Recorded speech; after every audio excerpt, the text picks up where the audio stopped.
Welkom terug, maatjies. Vandag gaan ons 'n liedjie sing. Ek het 'n huisie.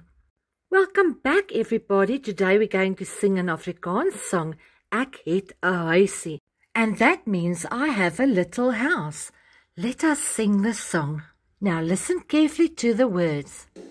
Maats, luister nou baie mooi en probeer saam sing. Hier is my huisie met gedeelde dak, vensters van glas en 'n deur van hout. Die mure is wit, die dak is rooi. Aisa, kyk, my huisie is so mooi.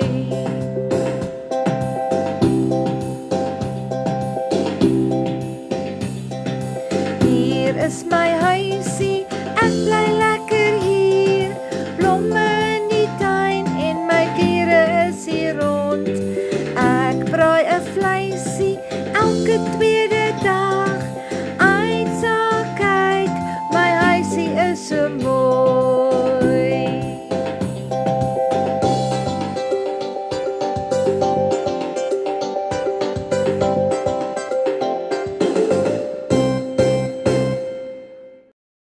Ai maats, maar julle sing pragtig. Kom ons sing weer. Wow, you have such beautiful voices. Let us sing this song again.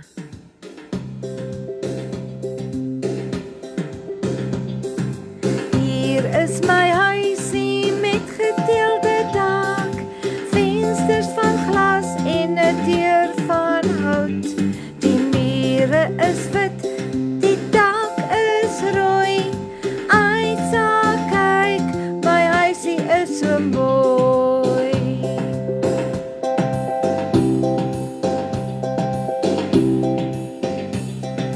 Hier is my huisie, ek bly lekker hier. Blomme in die tuin en my diere is hier rond. Ek braai 'n vleisie elke tweede dag.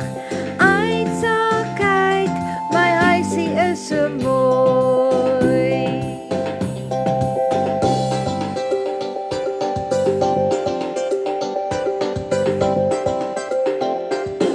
Sjoe, maats, julle sing pragtig. Guys, you sang beautifully. Volgende keer gaan ons 'n nuwe liedjie leer. Next time we're going to learn a brand new song in Afrikaans. Now don't forget to share and to subscribe to my channel. Until next time, guys, please be safe and take care. Dankie maats, tot volgende keer. Totsiens.